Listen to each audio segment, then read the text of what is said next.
complete an opening statement in a allotted time for each of the questions that we have. There will be some warning panels on time showing from the back. They threat to turn off your mic if you run over your allotted time, but I don't know if they'll actually do that. There will be time for questions from the audience at the end. So this is not only just responsive for the questions that the election committee set up. Any questions from the audience before we start on proceedings? Okay, we have 5 of our 7 candidates here tonight. Starting with Tony Villegas, the Coates, Robert Perkins, Patricia Brooks, Joe Grabowski, and Sue Burdell. And so I think Tony's the experienced one here. We'll let him start with his 3-minute overview. Okay. First of all, thank you all for coming. I think these elections are really quite important, and it's good to see that you've come out. Hopefully, I was thinking we might have a bigger turnout. I don't know exactly what that means. Too nice a day to shoot movies at 3 o'clock. In terms, I'm Tony Faconis. Looking around, I know I've met many of you, not necessarily everybody. I've been the president of the SOA board since January of 2013, which is when the first all-homeowner board took over. So a little bit less than 2 years now. And originally when I ran basically on the idea of trying to ensure the integrity of the original vision for Somersett. I think most of us came here because of what we saw when we looked around the area. And so my focus then was to run in order to maintain and build upon that vision. In terms of qualifications and so forth, I am happy to stand on my record in terms of what we've accomplished during the almost past 2 years, not quite 2 years, as I've been president, like I said, that whole time. I think we've actually done quite a bit. There was a substantial challenge in taking over from a developer. As you might expect, the developer's perspective often is fairly short-term and focused on how to maximize sales and get builders in your building and so forth. And in my opinion, certainly that's very different than the mindset you need to maintain and manage and move forward as a coherent community and do that in a way that will last over many years. Like I said, I think we've accomplished quite a bit. When I say we, I mean the board that I've worked with. Nothing happens in a community like this based on one person alone. I think some of the key areas that we focused on and made big progress was we wanted to increase homeowner involvement. I think we've certainly done that. We expanded the role of the finance committee in particular. It used to be the same as the board. Now it's primarily all homeowners. There's a liaison board member on it, but basically it is run and many decisions are made by homeowners. We established a strategic planning committee. We conducted the first ever whole community survey to try to get a better understanding of who is in Somersett and what is it that they're looking for. I think we have communicated and done more information meetings and presentations and posting information certainly than was ever the case before that. I think that we've made some progress. We've made progress on improving and enhancing Somersett. We did a number of things in that vein, just to say, for example, the fact that we're in this room. This used to be a sales office. We fixed it out, took it over, we used it quite a bit. We finished front-end landscaping. We expanded our bed-tree replacement program. And we've also brought to conclusion successfully a number of legal issues. And so the question is, why do I want to get in?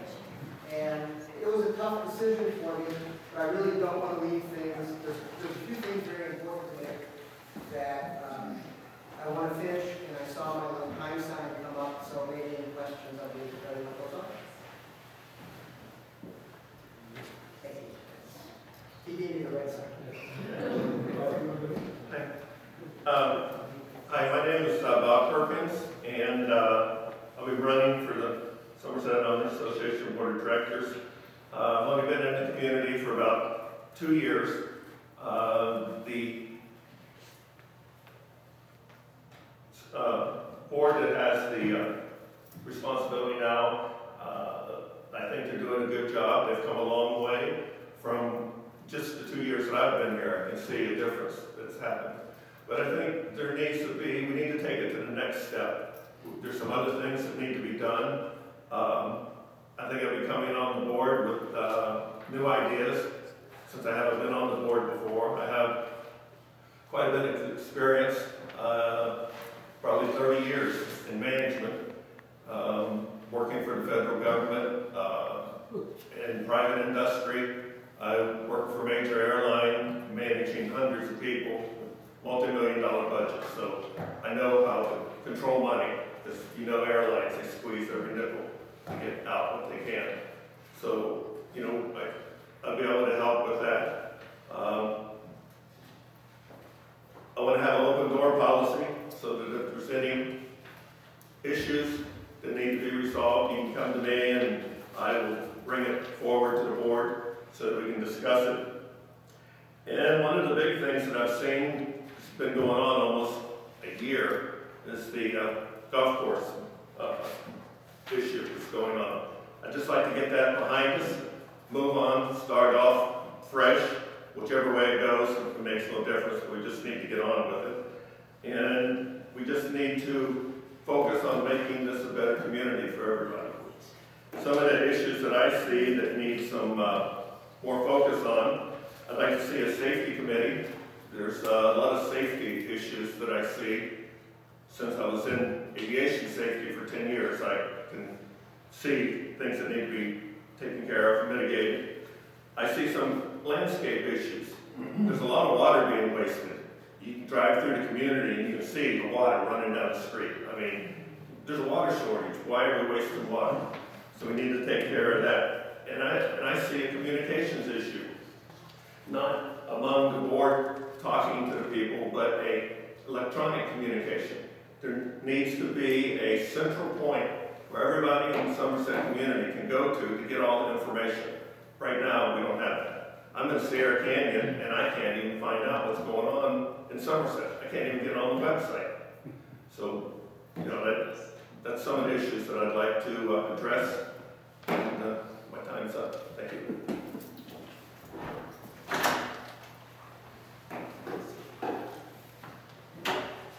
I'm definitely not good at public speaking, so I'm going to use my notes here. Some of you others do much better than I think I can do. But I'm a candidate for the SOA board because I want to make the community better as well, and especially going into the future. We've placed too much emphasis on golf in our community, and we've not given enough consideration to maintaining our property values in other ways and to preparing for the future. More specifically, I'm concerned, as Bob and others are, in the safety issues in the community. My own home has been vandalized. The gates in some, if not all, of the gated areas are flawed. They're often open. Too many people have codes for the gates. And at the very least, we need cameras that will capture the license plates of cars entering and leaving our community areas. And we really must do this. I'm concerned about the road safety as well around the roundabouts. We need more signs for the safety of our kids and pedestrians. Speeding is a regular event at the roundabouts, and construction trucks challenge safety as well. Maybe we need security cameras there to find out who, the largest offenders are, and hopefully to at least prevent accidents. I'd also like to see the security patrol that was in effect when we first bought here in 2006 reinstated.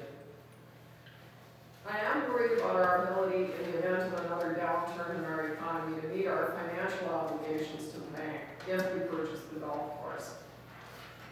Sometimes I feel that we are a hair's width away from another recession. You only have to look at the financial news for the last 3 weeks to a month to see how easily everything can slip through our fingers again with events that are just beyond our control.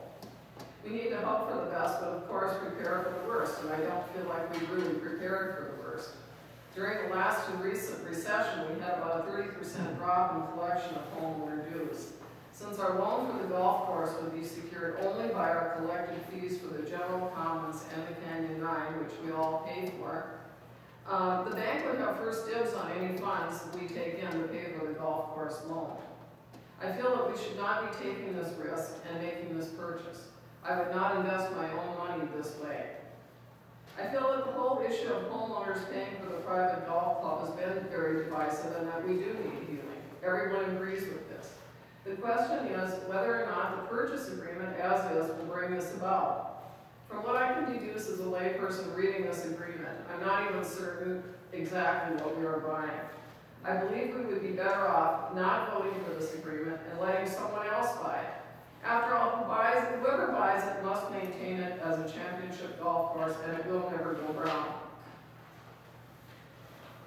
I believe the purchase agreement will not heal our community, not because I won't be part of the healing, but because if the golf course fails and the SOA owns it, dues will go up. Residents will not be happy, and it will affect property values and negatively. There will be no other way to address the $2 million per year in maintenance cost. I believe I make a good board member at evaluating all issues fairly and with integrity. People that know me know that I can work with anyone respectfully. Feel free to contact me if you'd like to know more. Thank you.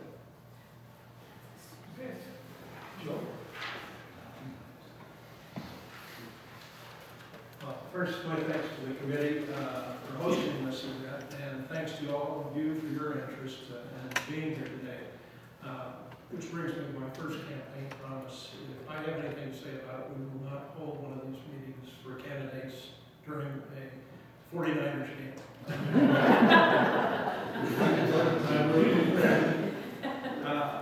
My wife and Judy and I believe Somersett is one of the most desirable planned communities in Nevada. If elected, I will continue to work on improving primary maintenance and safety. I also support continuing enhancement of the recreation activities and amenities so that we keep Somersett commensurate with the first-class community we've come to expect. As Somersett continues to grow, I believe that we can work to accomplish this without increasing assessments. This is basically my agenda.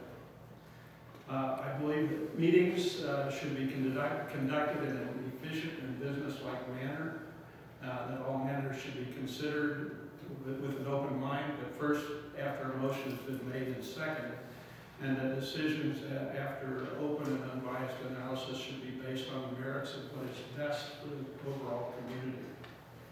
I've served as a director and officer for many homeowners associations, ranging in size from several hundred units to many thousands of units. Recently, I volunteered to serve on the 2013 and 2014 Somersett Finance Committee, which reviews the monthly financial statements in depth and takes the lead in preparation of the annual budget for the SOA board's approval. These experiences, coupled with my financial background in BBA and CPA, legal, as a JD, and real estate 30 plus years, this training and experience has prepared me to be an effective Somersett board member. I have the time and the skills to constructively assist the board in dealing with the many difficult and varied financial and business and technical issues that it faces. This homeowners association is a complex major business with $5 million in annual revenues and $13 million in assets. It requires and deserves the best management and financial talent available to oversee its activities, and to protect and enhance not only the value of your investment in your homes, but the quality of life that you and your family enjoy here in our community. Thank you. Susan?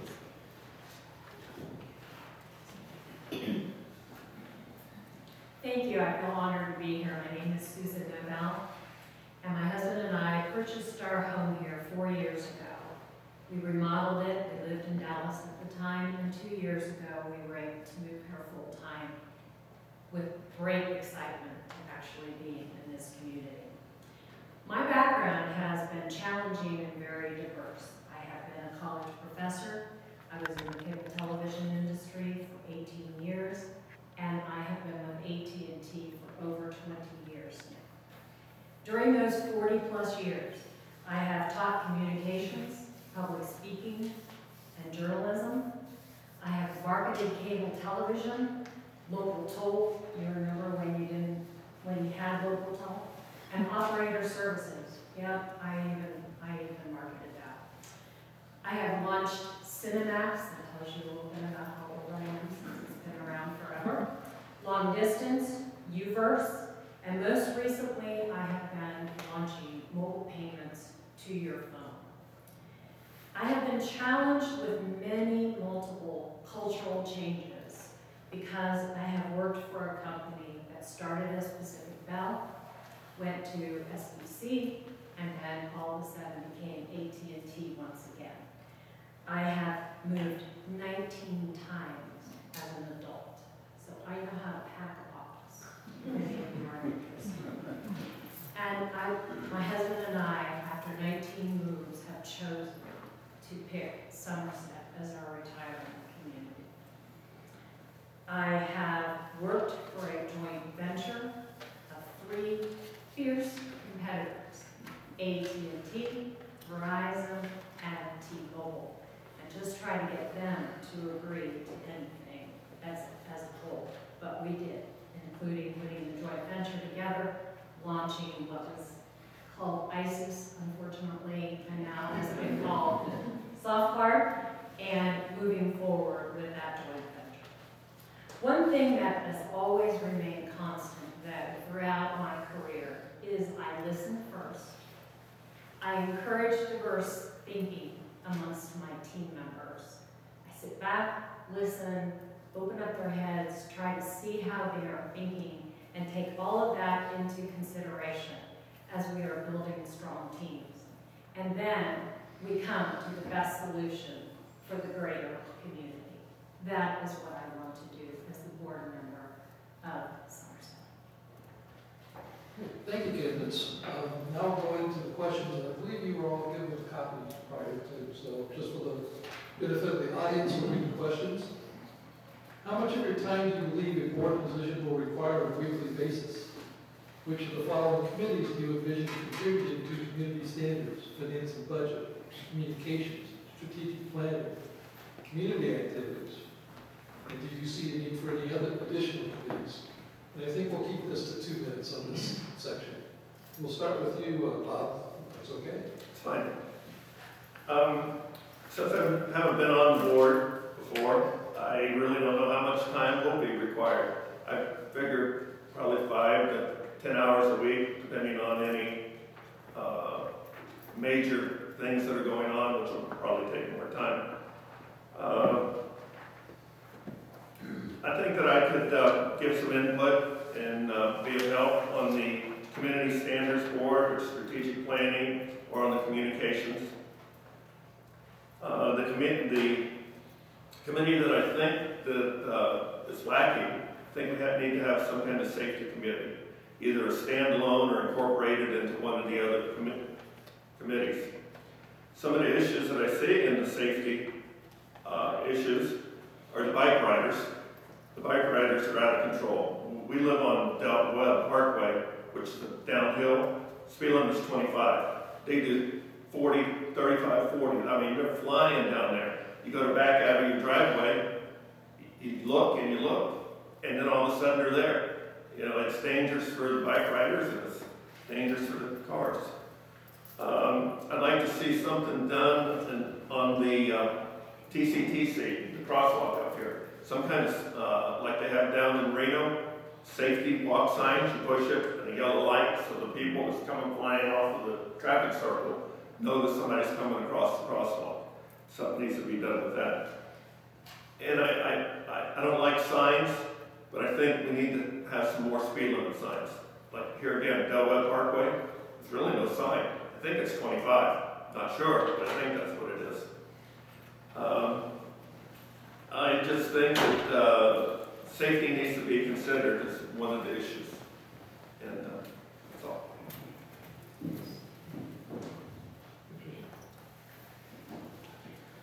Well, not having served on the board, I'm guessing that it takes a day a week. I can't see how it can take less than that, and I'm sure, as Bob mentioned, that as situations warrant, it would take more. And I'm prepared to do this. That's one nice thing. Most of us are retired, we have the time, so if you have the desire, then, that would work well. The committee that I think is lacking, and I agree, we certainly need more safety stuff, but the committee that I think is lacking is a water usage committee to review things as they progress from the current state of drought to Lord knows where we're going with that. And, I'd like to work on that type of committee. I have a science background, I have a degree in chemistry, and that's one area where I think I would fit in the best. Let's see what else. I certainly would work any place needed.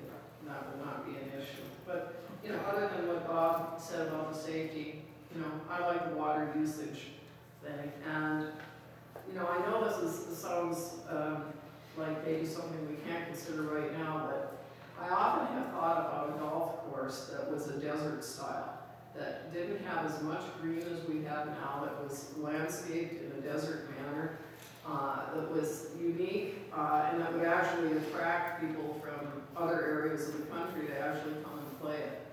And, I'm not opposed to the golf course and golf, but I think we're going to have to adapt to the times, because the state of Nevada rules over water rights of all kinds, and they can restrict it. If we get 2 or 3 more years of drought, I don't know what will happen.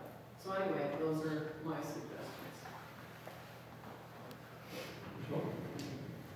How much time weekly? I would estimate about 15 hours a week. As far as committees, well, let me first say something about safety. As I know, both the Finance Committee and the Board is considering some of these crosswalk measures that have been discussed here.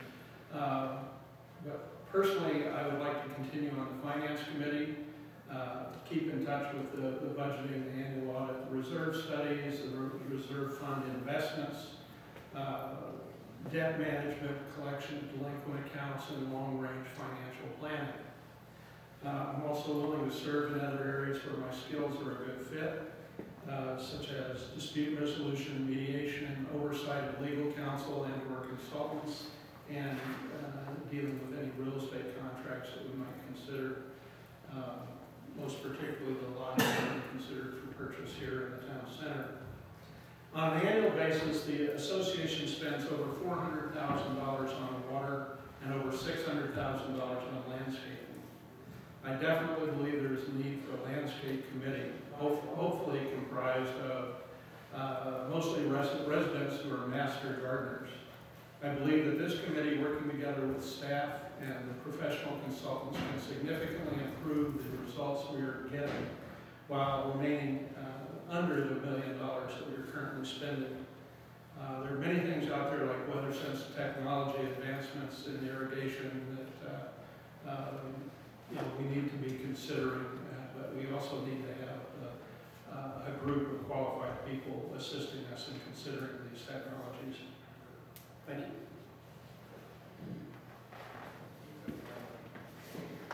Well, being one of the last that gets to speak, I guess it would be between 5 and 10 hours a week, under normal circumstances, and then as issues arose, that you would be giving a lot more of your time. My skills obviously are in the area of communications, and that is where I would like to put my time. The reason why is because I think that there are different ways of communicating. Each one of you, if I asked you how you want to find out information, would pick a different way. And so we need to be able to provide the various different ways that you like to be communicating. Maybe you like to communicate through text. I mean, know, as you are looking at the other crowd, that's the other way that they communicate with each other. They don't even talk to one another. They'll sit and text one another as they're sitting side by side. So is there a way that we can incorporate all the different ways that we can communicate and make sure that you are determining which way you want to be communicated? Nothing should be off limits when it comes to communicating. This should be, my hope is that everything is transparent and that you can find out the various information that you want to know about your community, no matter what is going on here. And then what that means, that the board and the committees need to be more open in terms of providing that information. And my hope is that with that communication, people will want to be more involved.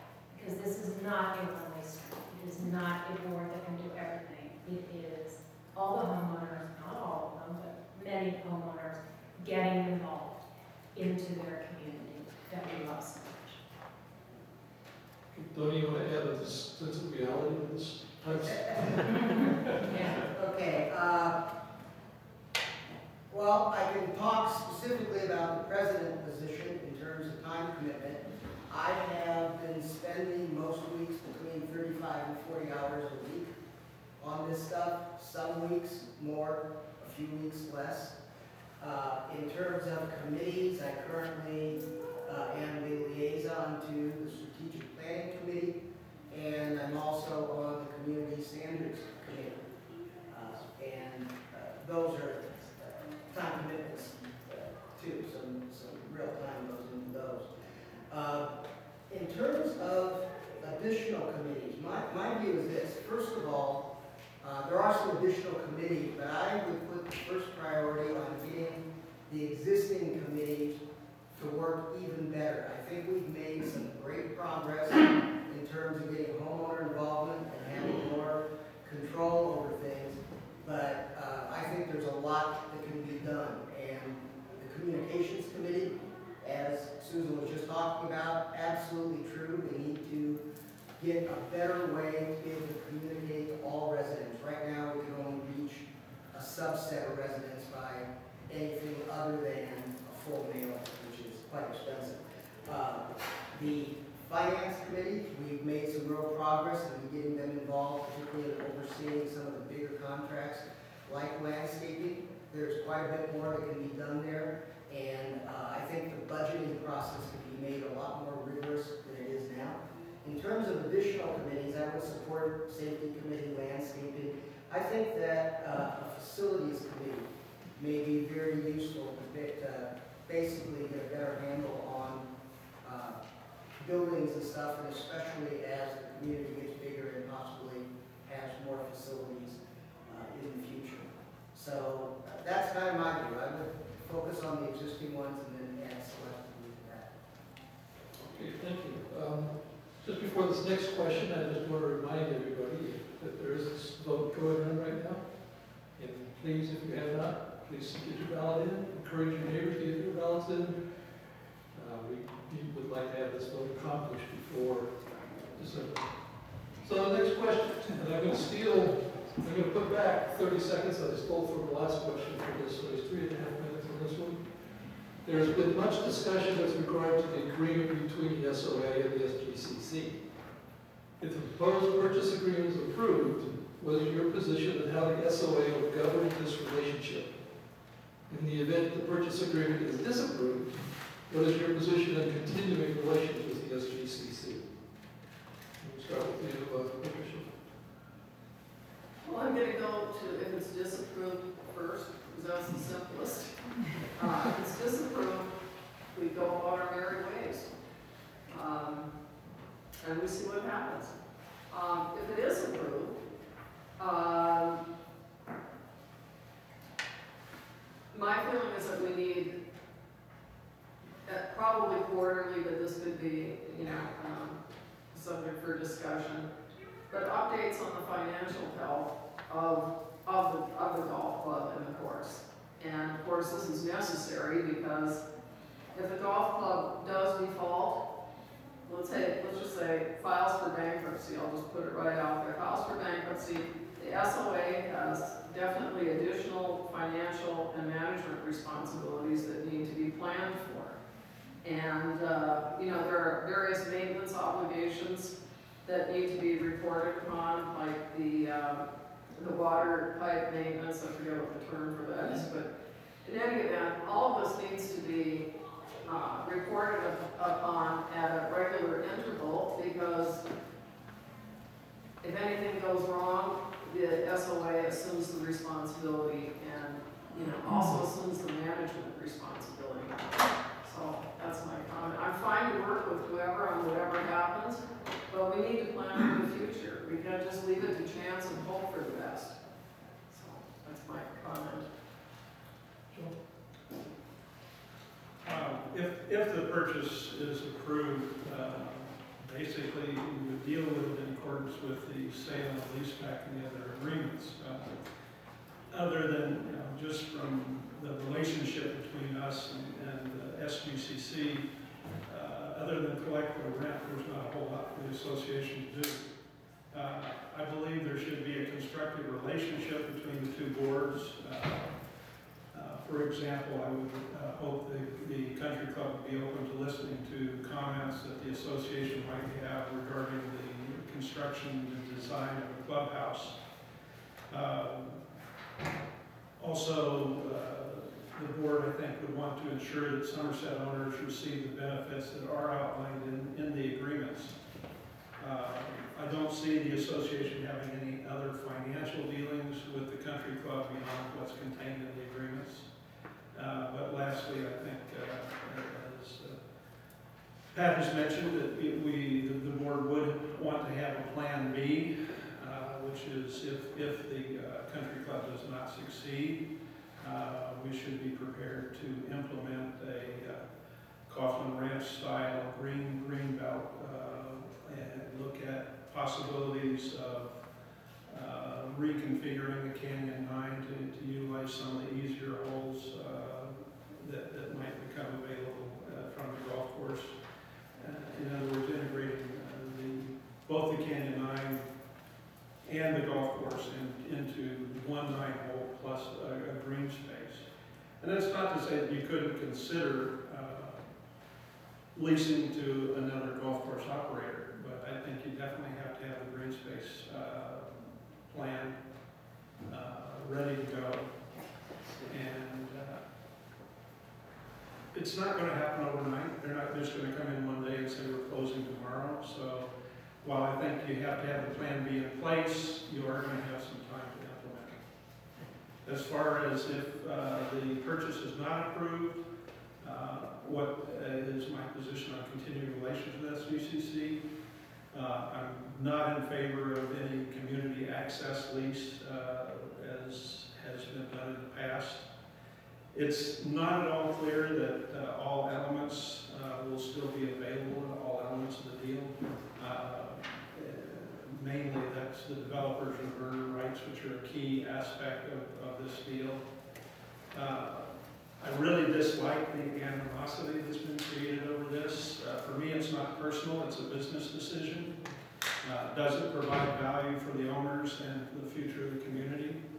This is a democracy. I respect the way anyone wants to vote, pro or con. Each of us have our own opinions. If the deal was to be pursued again, I think there's certain key changes that would be desirable. One is a guarantee that the money would be used for a clubhouse. And my time is up, so I'll pass this on.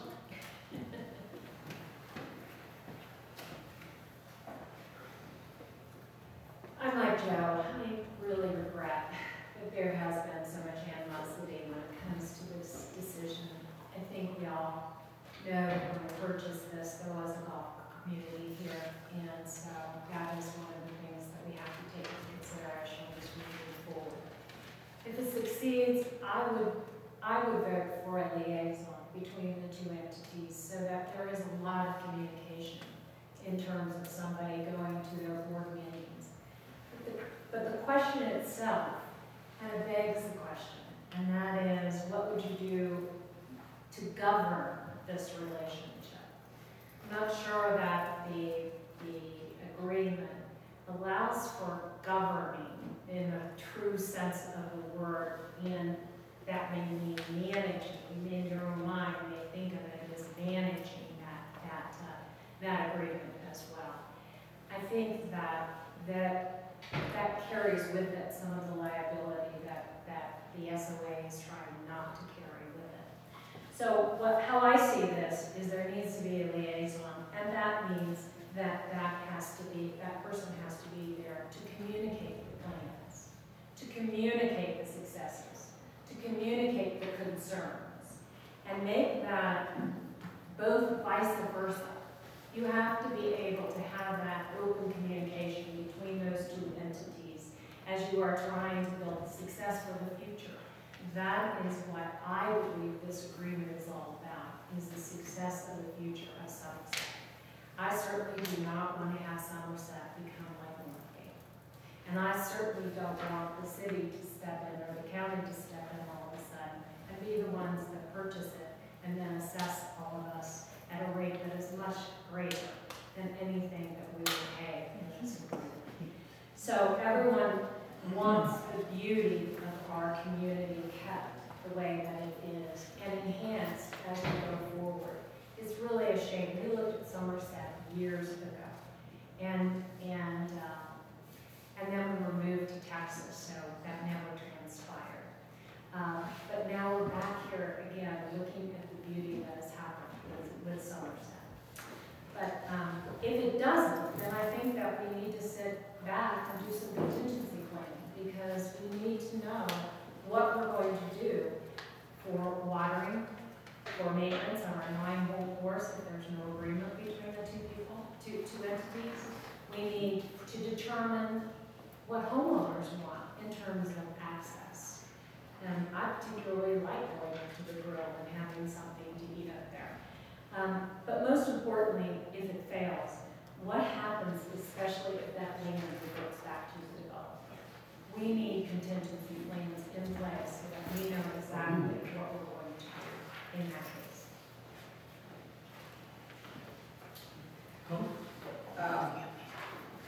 I suspect many of you might guess what I'm about to say, because I've talked about this so many times and I'm on record for most of the statements, but I'll put it in the contents of this question. In terms of how we're going to govern or manage if the deal is approved, I agree with the comments that Joe and Susan made. The lease that's built into that pretty much defines who does what and how they do it. What's needed there, though, is there's actually quite a bit in there that would require the association to make sure that they are keeping track of what's going on so they can make sure that all the terms are being followed and also be able to make some informed judgments about how things are going and whether we have to prepare for other things on the horizon. In addition to that, which I think is the liaison Dr. Old and Susan was talking about, and I support that, two things I would do right away. One is immediately start training our appropriate staff, primarily the management staff, on the operations of the water system, in case we take that over, whether the lease is still there or not. That is something that's critical to Somerset and to the Canyon 9, and the contract provides that they have to train who we nominate. The second thing I would do is immediately pass the strategic planning committee with the idea of looking at options of what could be done, and including with community input, what the residents want to have done if that land does revert back to us in terms of green space, smaller scale golf course, other amenities, whatever. Somebody said it, I think it's absolutely true, the country club, under the worst circumstances, is not going to disappear overnight. But I think what we ought to have is a set of scenarios that the committee works out and costs, so that if something does happen at some point in the future, we know what the options are and we know what the costs are going to be, and it's not going to be a very long, extended period to make decisions. If the deal is not approved, I think there are some much bigger issues. First of all, if you have an entity with so much property running throughout Somerset, I do not think you can ignore them or pretend that they're not there. They have an impact on us no matter what. No matter whether it's a country club, an outside outside golf company, the developer, whoever. So we're gonna have to deal with that. The other thing that in my mind is the biggest issue is we need to deal with the strategic issue of what happens to that property if the country club fails or if it stops being a golf course. And to say that the only possible thing that can be done is whoever owns it has to run a golf course is just not correct. And to say we never turn around and go talk to Arrow Creek, what they're worried about, and look at Northgate. So those to me are the strategic issues. What happens with the reverter? Is there any way we can get that and control the water facilities? Any other amenity type agreement, as far as I'm concerned, it's if homeowners want to do something like that, they can, tell the board to proceed in that direction. But that's not a high priority that I see. We need to deal with the strategic issues of what happens, especially if you believe golf is a tough business and there's a good chance that the country club will fail. Well, Well, most of the subjects that I was going to discuss have been talked about, but what I'd like to, I guess, reiterate on is if the purchase agreement is approved, basically the golf course country club, they're a separate entity. It's their business. They run the business as they want to run the business. We collect our rent, make sure they follow the contract obligations, and I think that we should have their financial statements available on a quarterly basis just so that we can make contingency plans if they fail, as we said before. There's really, if you read the contract and agreement, you've been to the meetings, there's really not much we can do. We give them the $2.6 million. They do with it what they please. We have no say for it. They could build a country club, they could divide it up among themselves, or whatever. They agree to purchase, that we purchase the land, and they agree to give us a lease to run a golf course. There's really not much we can do. They even keep all the equipment. The equipment all belongs to them. We're not buying the equipment. All we're buying is the land and the water rights. So if it does happen that we have to take over the golf course, I don't think that Somersett Owners Association would be in a financial position to run a golf course, because we'd have to buy everything that we need to run it. There's an option to lease it out to someone else, but that's why we need to have contingency plans. What are we going to do? And if we get quarterly financial statements, we can see, are they making money? Are they a viable entity? Are they going to be around for a while? That's about all we can do. On the other side, if the purchase agreement is disapproved, as been stated before, they own the land. They do with it what they want. We need to have a relationship with them, but I don't think that we need to give them monthly payments for amenities and stuff that we're not using, that the majority of the community doesn't want. As was stated in the meetings with the SGCC, they say they're financially stable right now. They're going to make money. Even without the money that they collect from us, they're going to turn a profit. Good. That's a good thing.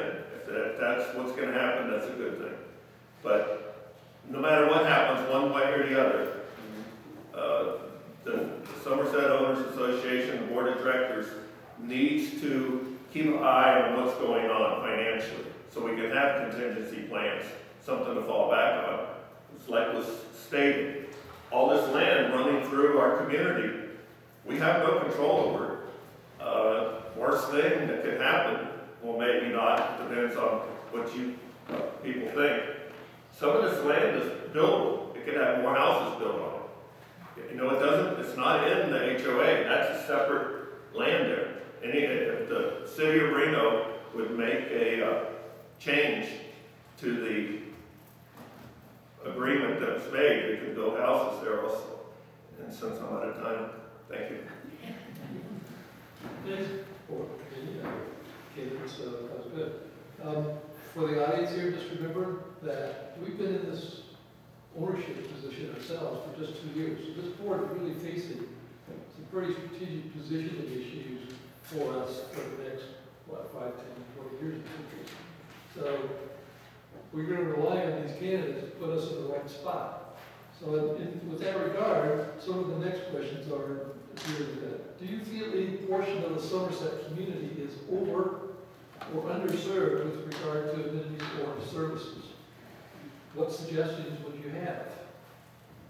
Would you support collaborative planning? I think collaboration in this sense means not only just between Sierra Canyon, Del Webb, and Somersett, which is basically Somersett, but also with the city, the golf club, and others that might impinge upon our community. So collaborative planning for future amenities, recreational activities, and so forth. Would you support shared amenities? This is a controversial question at times. Would you support shared amenity between the club and town center and Aspen Lodge? And I think this time we'll start with you, Joe. Thank you. First, I'd like to make one thing perfectly clear in case I was a little confusing before. I would never vote for the association to operate an 18-hole golf course. Okay.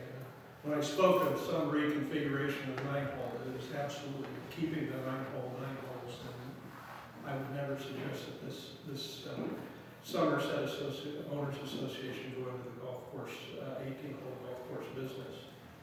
Back on the question at hand. Homeowner surveys have been valuable tools for monitoring this question. The improvements most often requested were in the areas of aquatics, cardio equipment, trail systems, and security.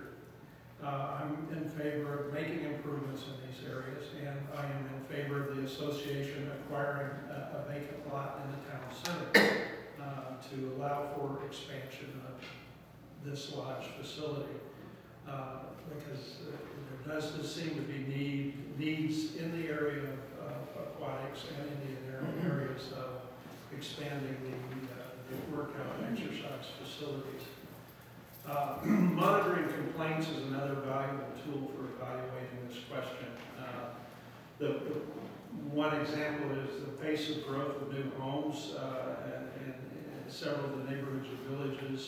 It appeared through the complaints that the fixed landscaping contract wasn't keeping up with the added improvements, so changes were made. There's been probably more than some anecdotal sentiment that the community has adequate golf amenities. I would say that's true. So, in my opinion, the new amenities should focus on other areas.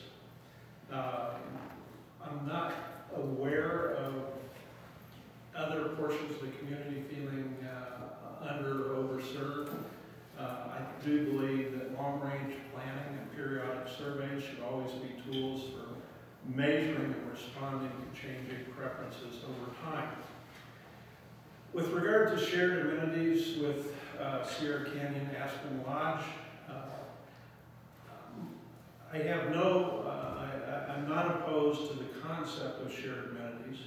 Unfortunately, that's been in the context of the community access lease, which did not work really for, I think, a lot of people in the community. I think right now the focus should be on the town center expanding its facilities for the people that it serves.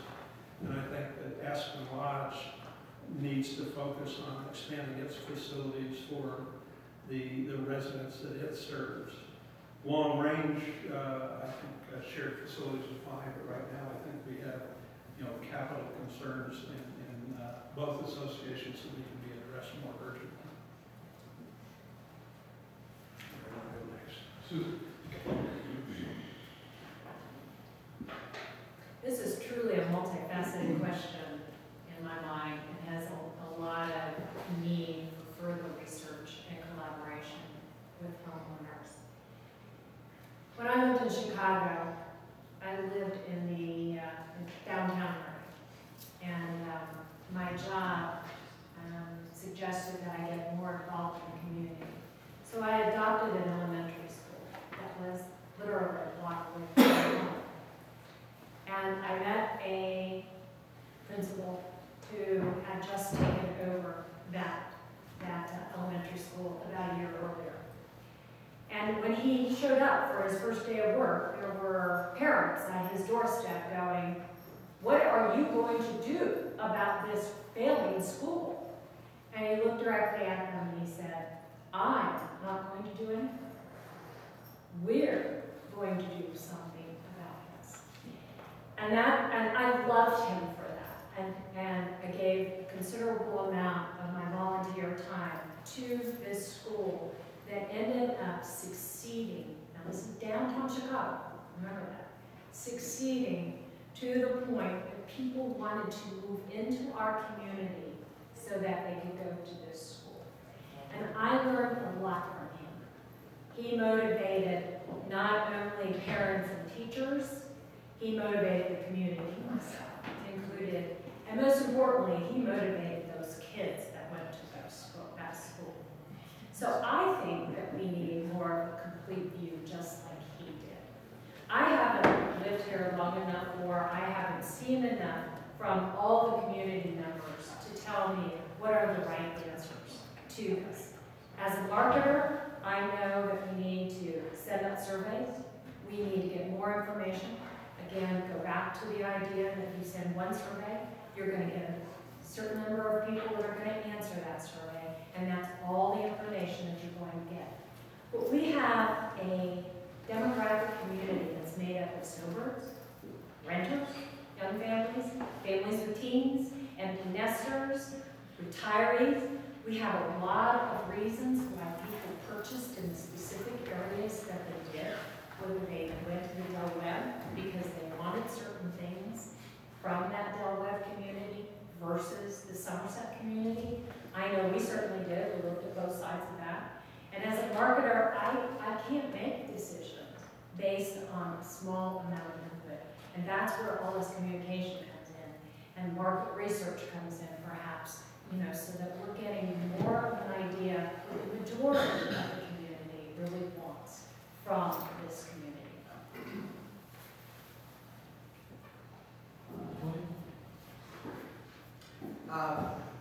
First of all, I gotta say, it's really actually encouraging to hear so many comments, positive comments about two of our start from scratch initiatives, which were the survey and long-range planning, which I think are really critical for all of us.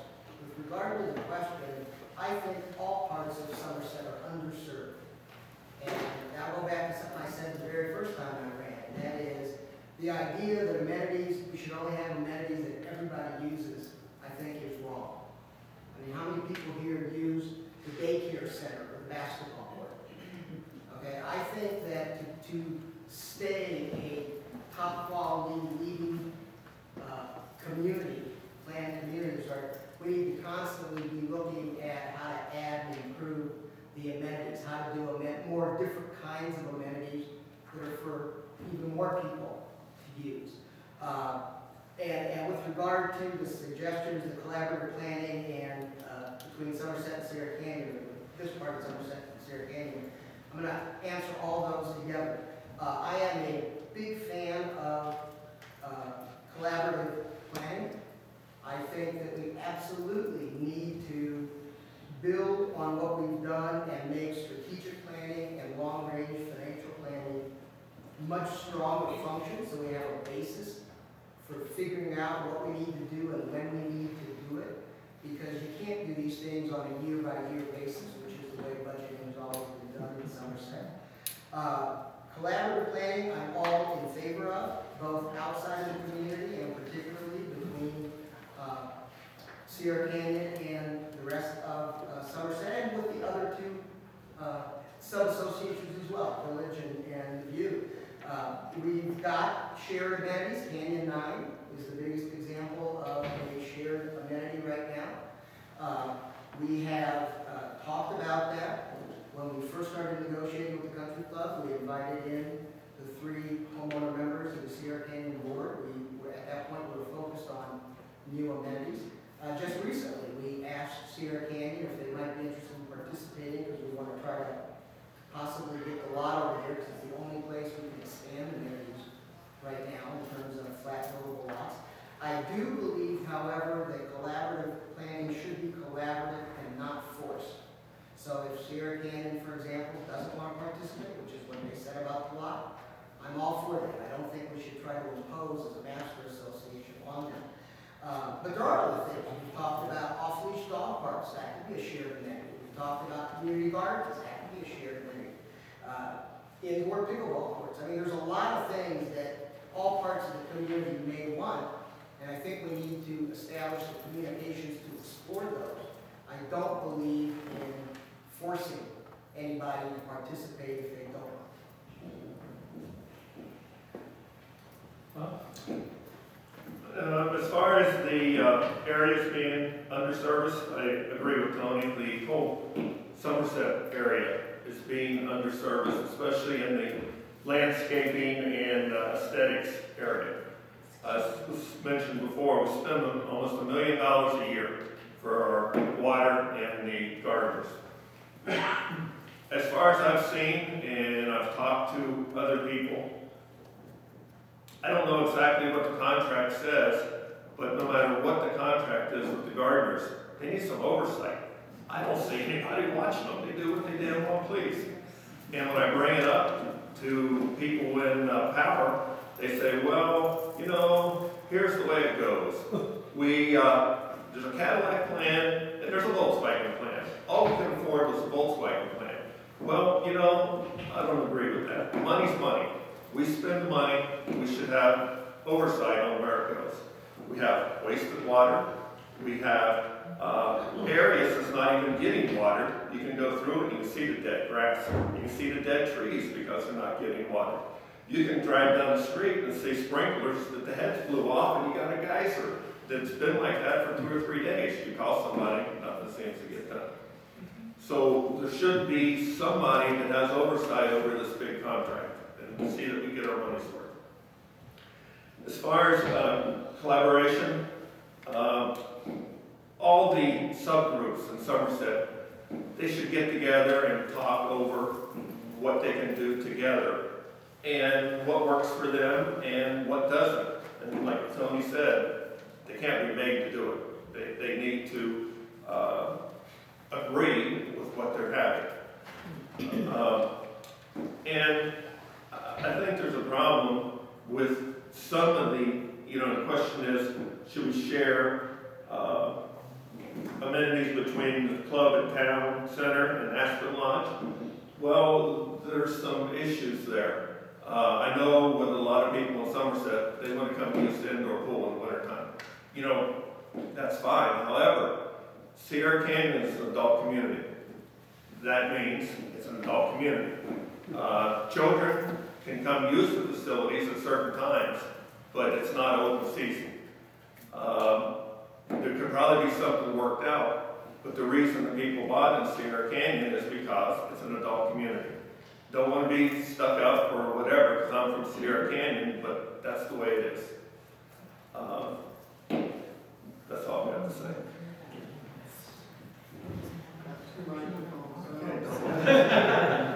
Scary.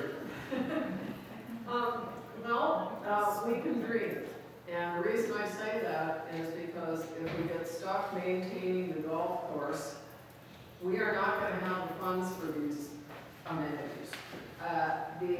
The figures that seem reasonable for maintaining the course, watering it, maintaining as a championship golf course, which is all the agreement says we can do. It doesn't say we can use the land for anything else but maintaining the championship course. If we do this, there are a lot of other amenities that will never take place, and we will have a difficult time maintaining our present amenities in good order. For instance, the town center. When people are considering buying in this area, they come in, they look at the facilities here, they look at that living room, they look at the exercise, and sometimes, and the kitchen, I think it's pretty run down, to be honest with you. And so this is kind of the starting point for a lot of things. And if we don't do a good job of maintaining the interior and exterior here, it's not going to make a good impression. I thought it looked very bad when just the town center lights went out, and some of them were burning and some weren't. It looked really tacky. And it takes money to maintain these things. With regard to collaboration, if there is money, I'd be happy to collaborate on anybody and entertain ideas. One of the things that I did hear from people in the Del Webb area, in the Sierra Canyon area, was that their lodge is too small. Well, maybe there's some builder lots, and maybe you know, they entertain working with Somersett. Maybe we can do a joint lodge on property near there, because maybe we can buy it from builders and build on it. There's no property really here except for the one place that was the old Alzheimer's potential. So anyway, that's it. Thank you. This last question might actually be a little redundant from conversation, so I'm going to suggest holding this until about 2 minutes and then adding 30 seconds back into the closing statement if it's okay with you candidates. Because the last question is, communications from the Somersett Board, Somersett Management Staff, Sierra Canyon Management Staff, to the Somersett community seems inconsistent and incomplete pertaining to strategy and planning, investment spending, third-party activities. What are your recommendations to improve the communications of the SOA to the community such that everyone is better informed, misinformation is reduced, and facts replace rumors? And I think we'll start with you, Susan. This is my favorite question. It should be a surprise to you because this is the area that I like to concentrate on. But I think I've already said it. Each of you likes to have a certain way of being communicated with. And we need to figure out all those various ways and then have you be the ones that are telling us how you want to be communicated with. If you don't ever open your mail, then that's a worthless piece of junk mail. But for some of you, newsletters don't work as well. So we need to discover all kinds of different ways of marketing to you, communicating with you. That could be town halls. You know, if we did something maybe with some food in here, maybe more people would show up. You never know. TV loops in the town center and up in Aspen Lot with some of the important information on it may be a way of communicating. There's thousands of ideas in terms of the way that we can come up with different ways of communicating. But this is when I go back to my story about the principal in Chicago. When he said, I'm not going to do anything about it, we're going to do something about it. Communication is two-way or it doesn't work. And that means that only through community involvement and people answering surveys, voting on issues. My husband and I have chosen to walk our neighborhood to try to answer questions about the SOA and the country club. It has been amazing to see how long it has taken us to visit with each one of our neighbors as we do that. It's taken us 15 to 20 minutes per neighbor to talk this through. But it is our job as a board to be transparent, and it is your job to be interested in your community and use the best and cheapest marketing method of all, and that is word of mouth. If we just start talking up our community and talking about the various things that are going on, it will help everybody in terms of communication. I agree very much with what Susan just said. We need to exploit every possible way of communications. And I can tell you from the experience we've had in the last couple of years that there is no method that reaches even a large number of people that they actually pay attention to. We've got a number of things we've started underway that I think need to be enhanced. I would really like to see the Communications Committee take more of a leadership role in not only setting up ways to communicate, but also developing more expertise to actually be a channel of communications themselves.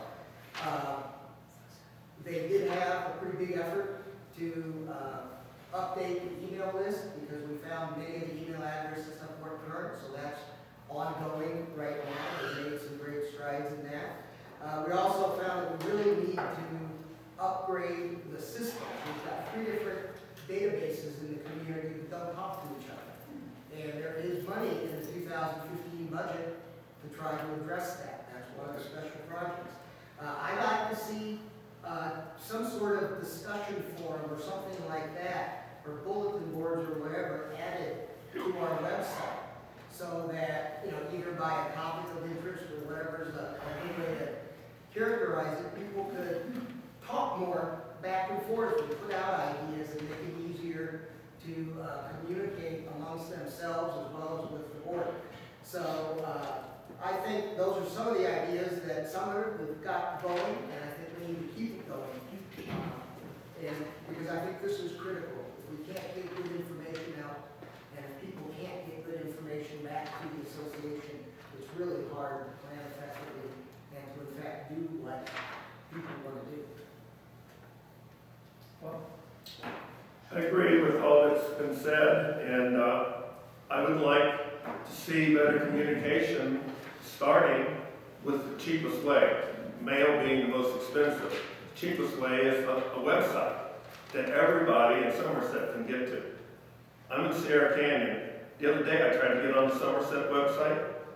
I couldn't get on it. It wanted the password. I didn't know what it was. I called. They didn't know what it was. I talked to Mike at Sierra Canyon. Oh, we're not allowed on that website. Well, hey, oh, I I don't believe that you were told.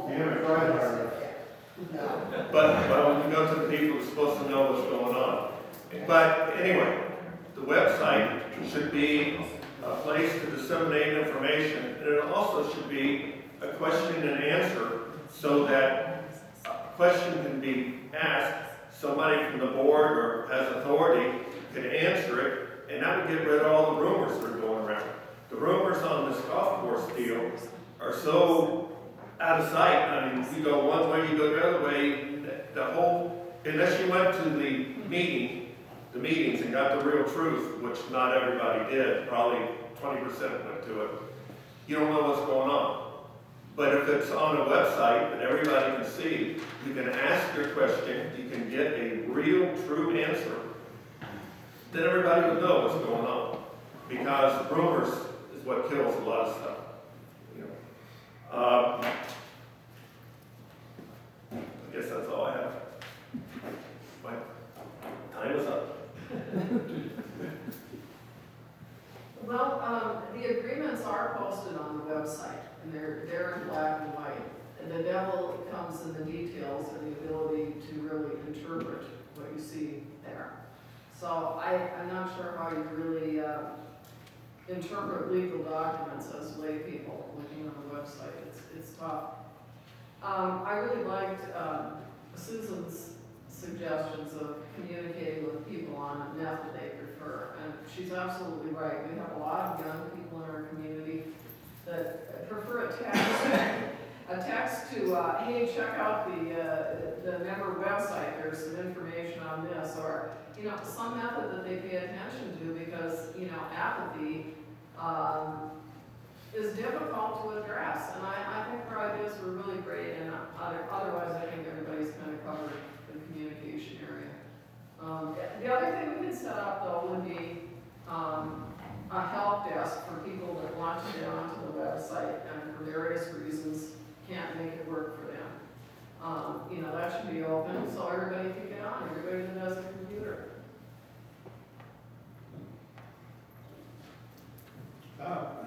First, I have to defend Mike a little bit. Is he, as a staff member, is not on the Somerset website. He's not an owner.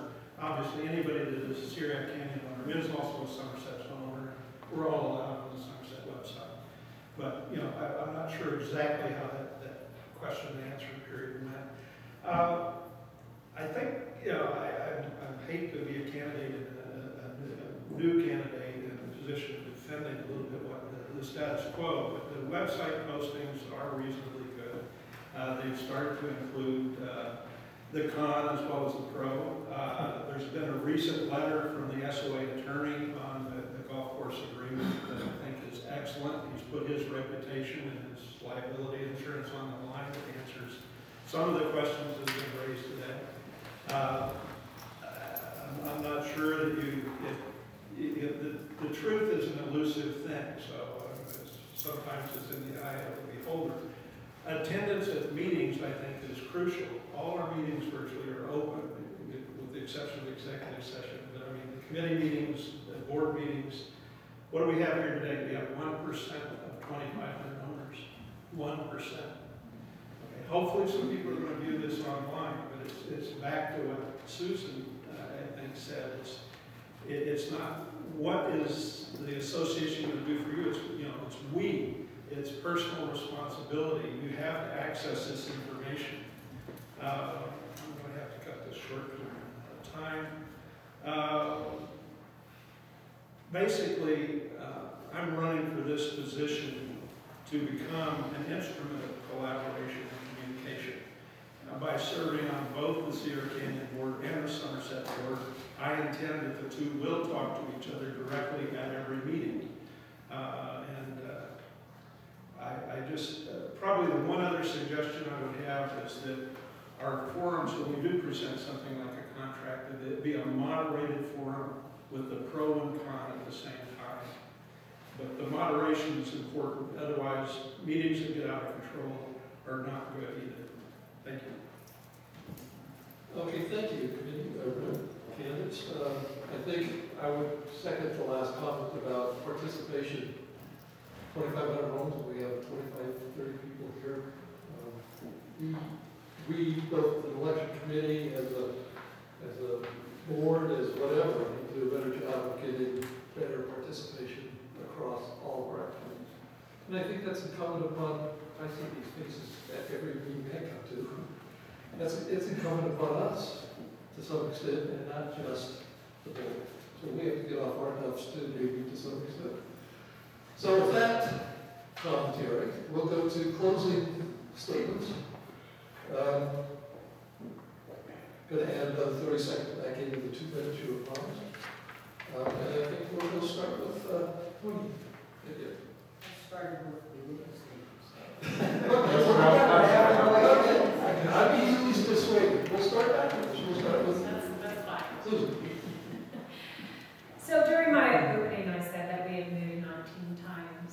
And when we were deciding that we wanted to come back to Plan A, which was to come back to Reno, when we moved to Texas, we had Plan A. And Plan A was kind of disrupted with all the other moves that we went through. We had really decided to retire in San Antonio until they moved us one more time. And then it was to Dallas, and we said no, not to Dallas. So we moved back to Plan A, and that meant we were moving here to Reno. And when we thought about it, our number one place was going to be Galena Forest. That's where we were going to go to. And we looked around Galena Forest, and we decided to look around other places, and we came here to Somersett, and we settled on Somersett. And the beauty of the community, I know that, we talked a little bit about the landscaping and having, not it be perfect. But I can't tell you how much I enjoy driving through this community in the spring and in the fall. And there is so much color going on in this community that it's unbelievable. And it's a desert. You don't quite expect that you're going to have all of this color. I've lived all over the country. And yet this is one of the most beautiful places, especially right now during the fall. So we've never been disappointed, and we want to live here. And that, I've told my husband he's carrying me out on the stretcher. Because I ain't moving again. So I hope that you all enjoyed the conversations today. And I stepped forward to run for this board because I felt like it was calling me for whatever reason. And I just couldn't stop thinking about it as it was in the back of my head, and it was kind of calling to me and saying, come on. And people have told me you're nuts. But I really believe that if you don't get involved and you don't try to make a difference, you don't ever have the final beauty of what you all want to accomplish. Thank you. Thanks again to the committee and for hosting the event, and to the candidates that showed up here for being willing to serve. And thanks again to all of you for having the interest and for attending. My wife and I really love what we have here in Somersett, and we're committed to this community. I'm not going to repeat my background. I hope most of you know it.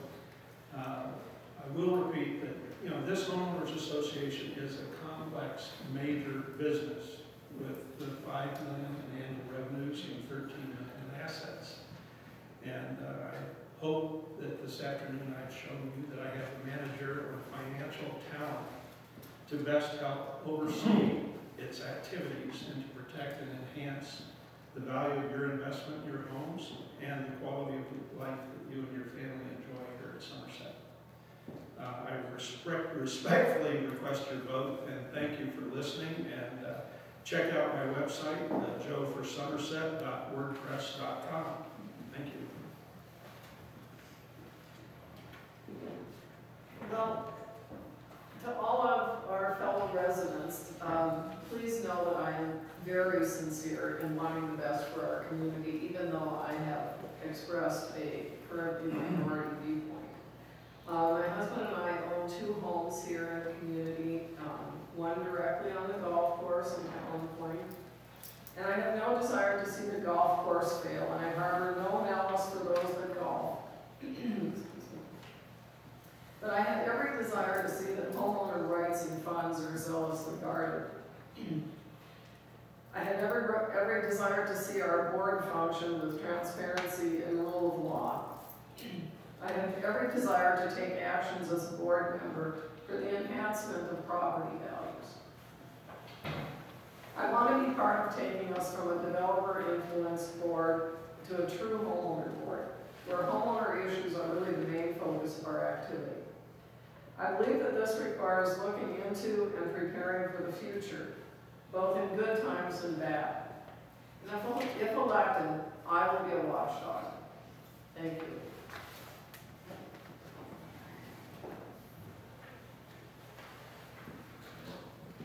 My wife and I have been coming to Reno for probably about 14 years. Although we've only lived here 2 years. We would come up every year for hot August nights. We learned the area. 5 years ago, we come up here in Somersett, and we commented on how nice it was.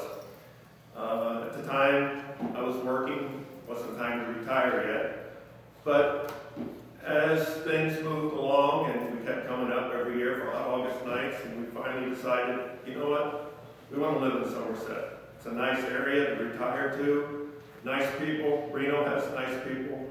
It's a nice area, especially compared to Phoenix. But I think that the board of directors that we presently have is doing a good job. There's some things that need to be improved upon. They've really had a challenge taking over from the developers. That's a big deal.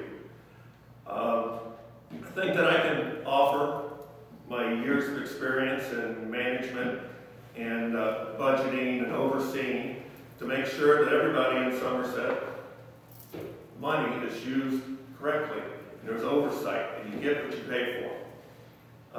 The golf course, it is what it is. Whichever way it goes, it goes. But we have to be able to look ahead, whichever way it goes, to have a plan.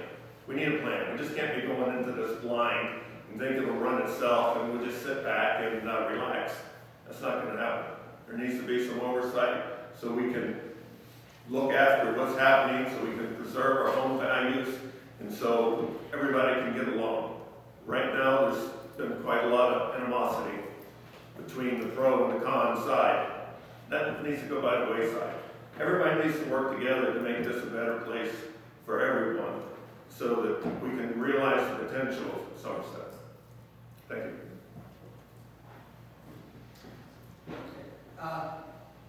First of all, thank you all for coming, and I guess what I'd like to talk about my closing statement, as I said at the beginning, I didn't quite get to tell you why I want to run again, and much of the conversation today, I think, addresses that directly. The reason I'm asking you to vote for me, to let me do another term on the board, is that there are several things that I think we've made progress on, but need to continue. I agree wholeheartedly with Bob. There's nothing that can't stand further improvement.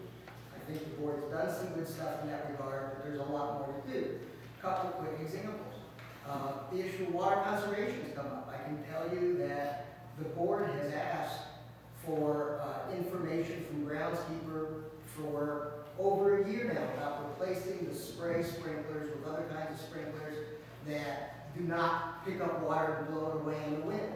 I attended a finance committee maybe 4 or 5 months ago now, finance committee meeting, where that was a topic, and groundskeeper committed to bringing a proposal on what it would take to do that. As far as I know, there's never been any follow-up to that. So there's a lot of things we need to do to improve. That doesn't mean that people aren't looking at those things right now. The other area that I think is really critical is this area of communication. It is extremely frustrating to me that people are still talking about this deal is about golf. Now, it is not. Simply put, this deal is about if something happens to the country club, do the homeowners get to decide what happens with that land? Or does it revert to the developer or some other third party if it's sold off, and they get to decide what happens with the land and the water without us having a say in it? That's what this deal is about. And, you know, to me it's interesting that if you are concerned about golf, and it is definitely a declining sport, if you're concerned about the country club's ability to survive, to me that makes this vote all that much more important, because I think sticking our heads in the sand and saying we hope somebody else does the right thing by Somersett makes no sense. You know, if you really are afraid that, or worried that they may fail, the best thing to do is make sure we have control. Other things, like it's been made into an either or. Either we do that and we don't have money to do anything else. Just not true. Okay, I've spent a lot of time with Ray, our treasurer, talking about this. Okay, debt service is what, 5–7% of revenues. It's less than what we're spending on what's going to be replaced right now. The idea that we somehow can be forced to run a championship 18-hole golf course is just not true. Okay? Look at our governing documents. They even state that there's no guarantee that there will be a golf course there. So the question is, who gets to decide? Do the homeowners get to decide, which by vote of the homeowners, and that would be my preference, to decide if something happens to the country? Do we want a golf course? Do we want a park? Do we want some kind of mixed use amenities? Do we want to sell it to somebody else? The important thing is we should decide, not the developer. That's what this vote is really about. Thank you. Thank you, candidates. We now have a period of questions from the audience. We request that you come up here so that we can get you on the mic so that it will be caught by the video.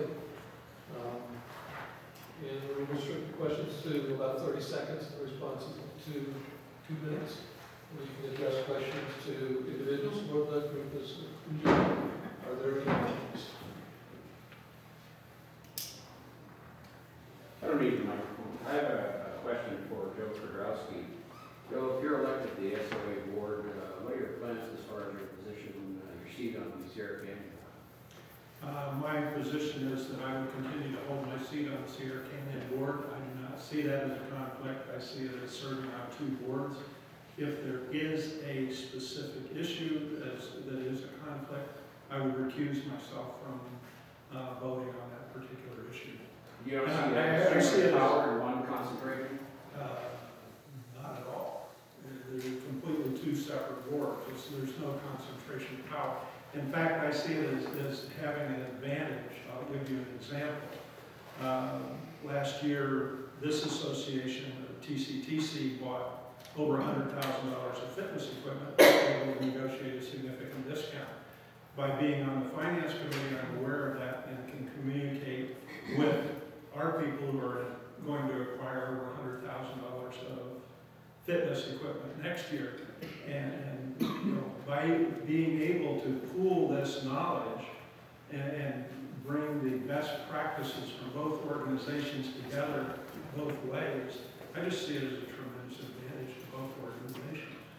And I see, first time I've heard conflict of interest, which I think I've addressed by, if there is a specific item that is a conflict of interest, I can recuse myself. But as far as concentration of power, I don't understand that at all.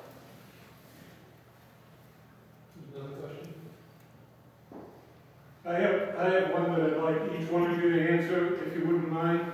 And that's, since we have such a small group here, the vote for the golf course agreement has a deadline right now of December 11th, I believe it is. If the majority, if there's a significant difference between either pros and cons, would you, if you were on the board and the lawyers agreed with it, would you extend the deadline for the vote? You're looking directly at me. Yes, You are a lot cuter than Tony. Okay, thank you very much. So let me answer that in kind of a two-prong. I believe, and I know you were in the meeting that I was at, that I believed that we needed to go door to door to discuss this issue. And I and my husband have made a commitment to doing that. We are halfway through our community, and believe it or not, we have hit the majority of the homes that we knocked on the door of.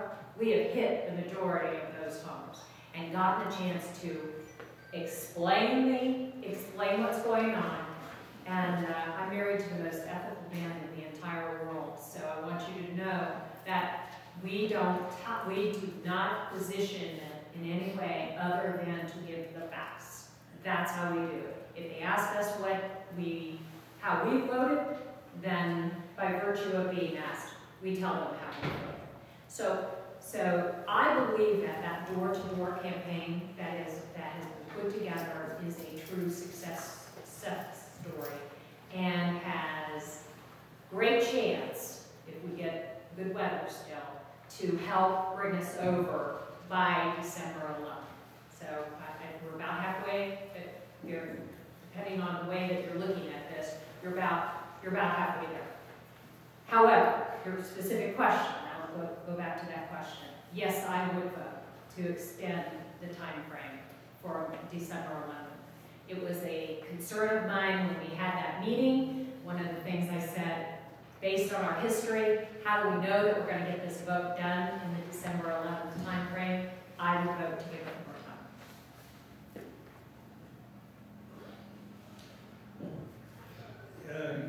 You're asking us to predict the future. It would be based on the facts and circumstances at the time.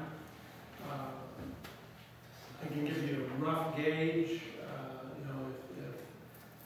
My sentiment is that if there was, say, 1,000 votes either for it or 1,000 votes against it, and you were looking for 1,200, then I would likely agree to an extension. I'm not open to the kind of extension that we have on the CCNRs where this goes on and on for a year. But if the vote is substantially close enough to reaching a clear majority one way or the other, then it looks like that would happen within one extension.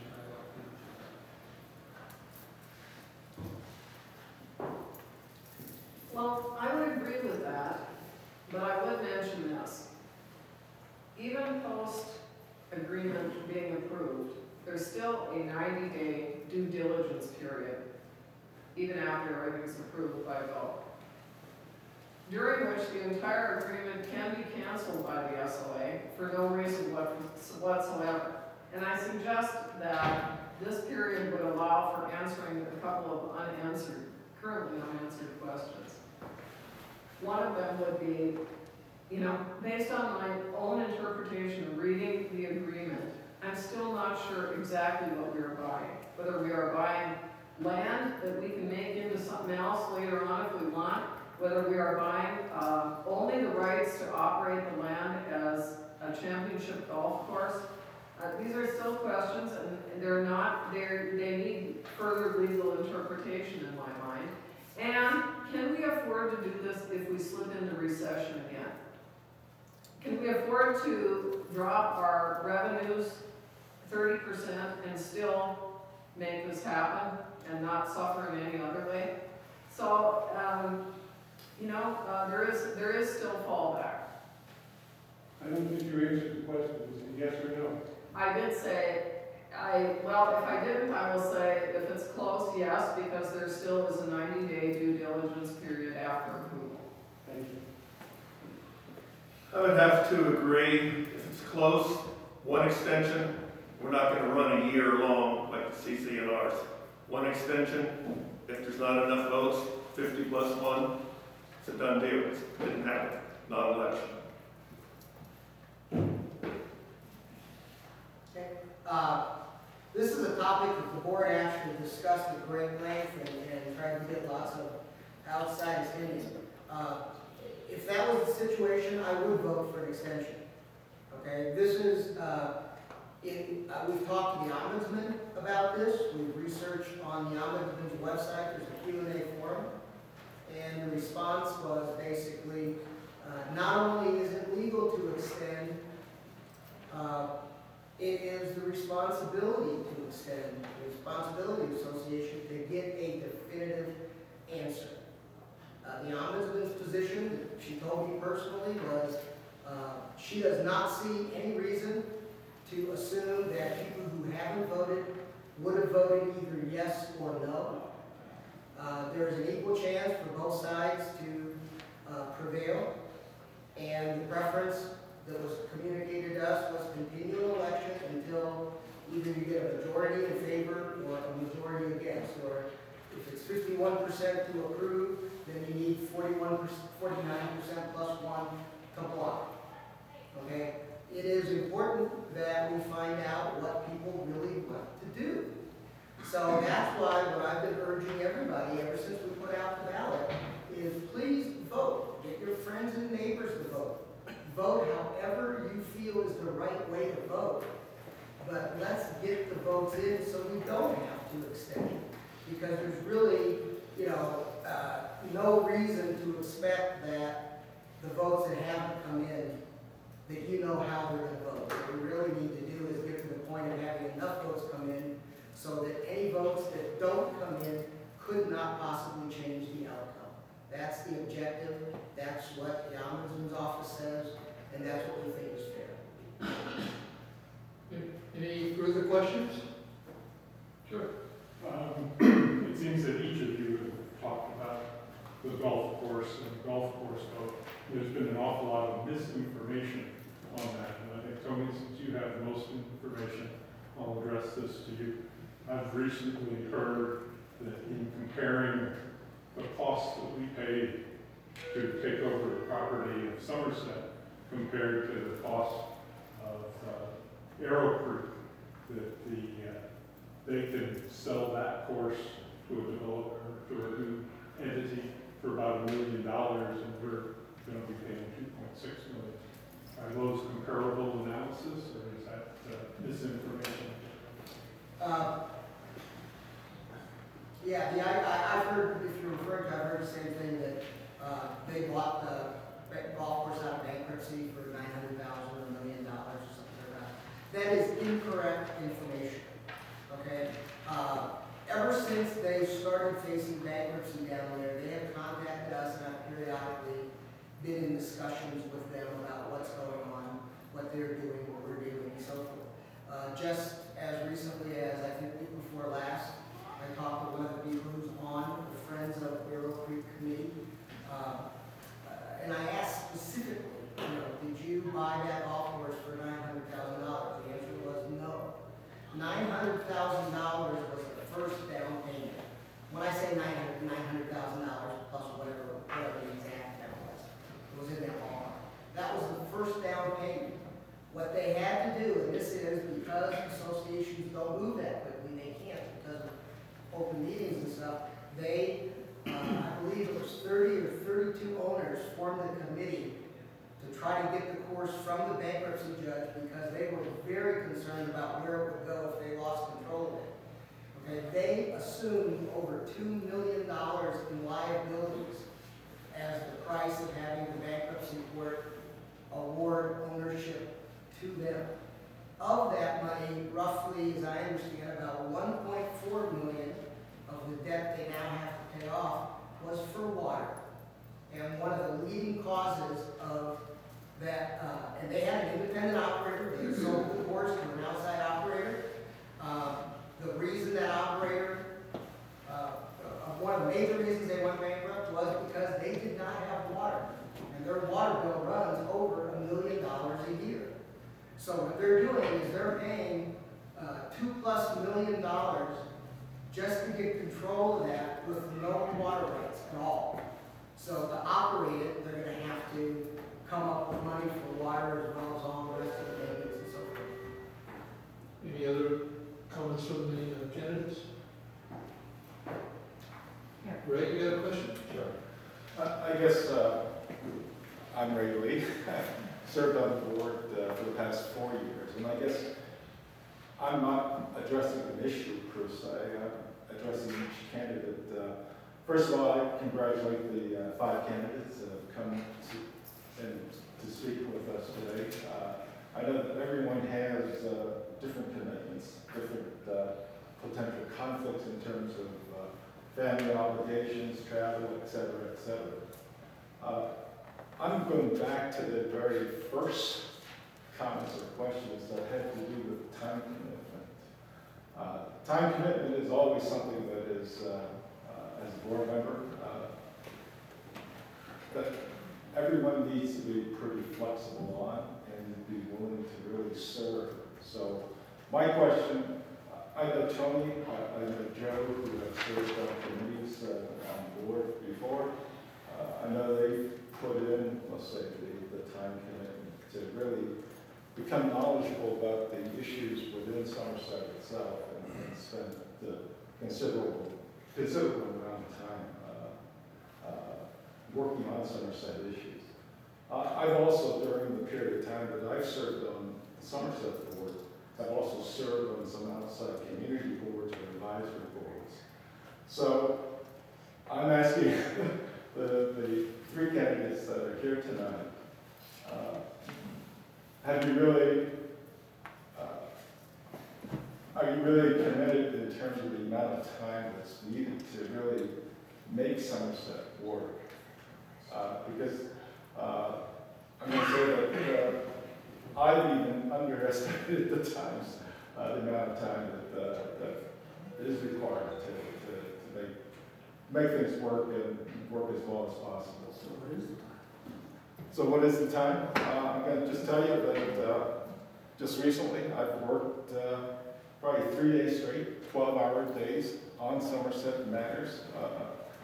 Yeah, it comes and goes. So there's no clock, there's no 9 to 5, let's say, on these days. There are other times where, things run along until you run into an issue.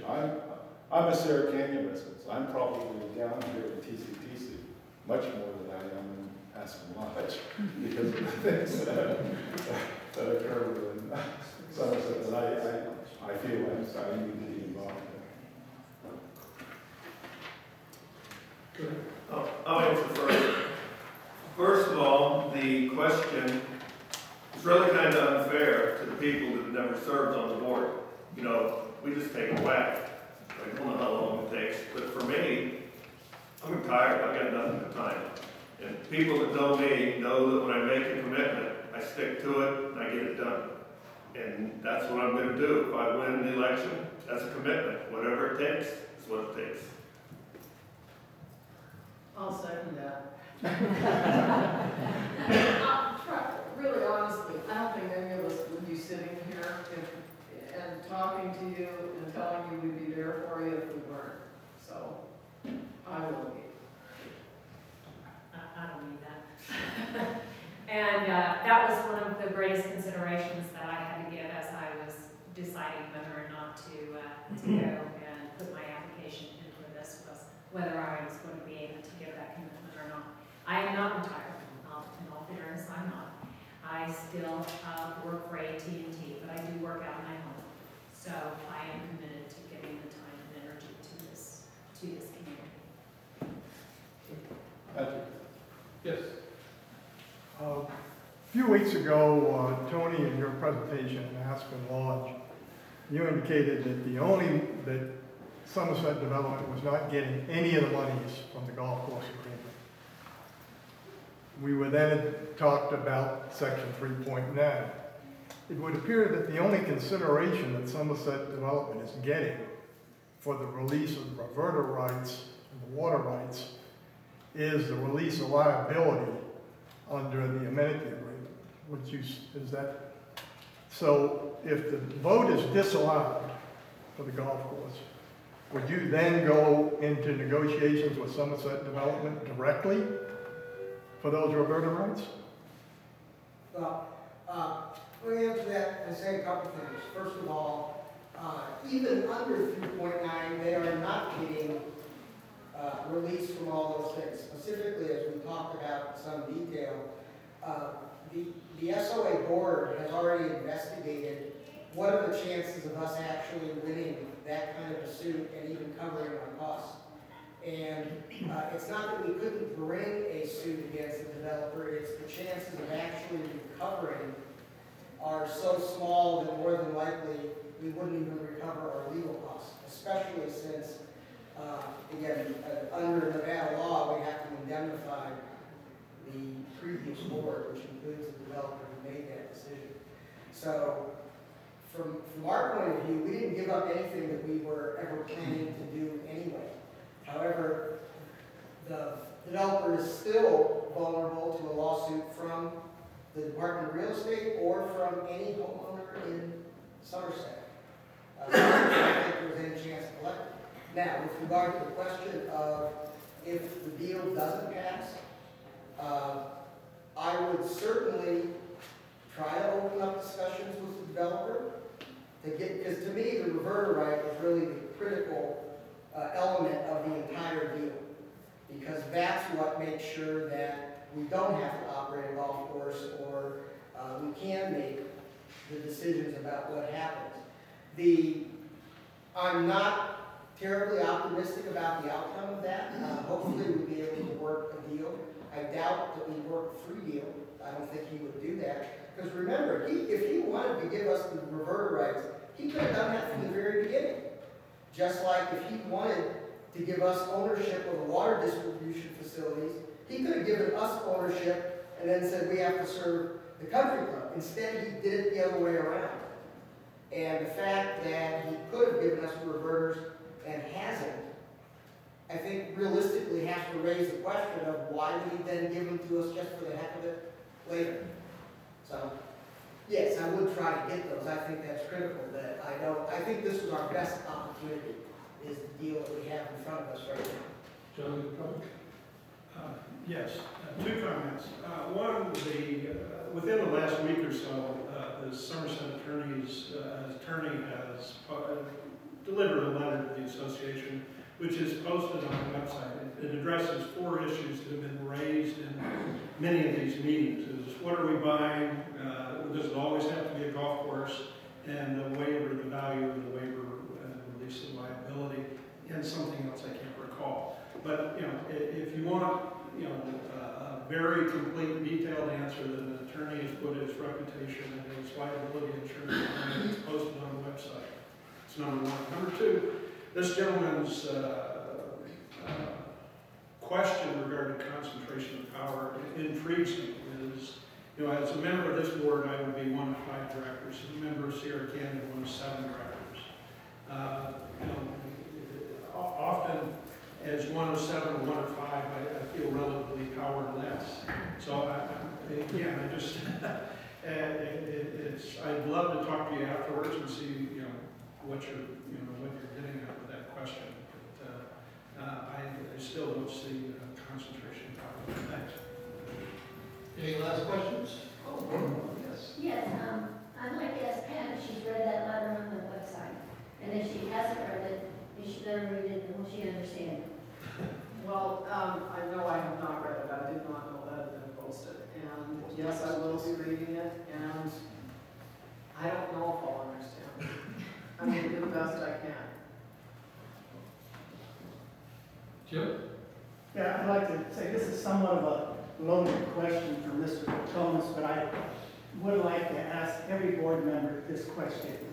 And a lot has been said up there by all the candidates about the need for contingency plans and the financial impact on the SOA should the purchase and lease agreement be approved and subsequently defaulted on.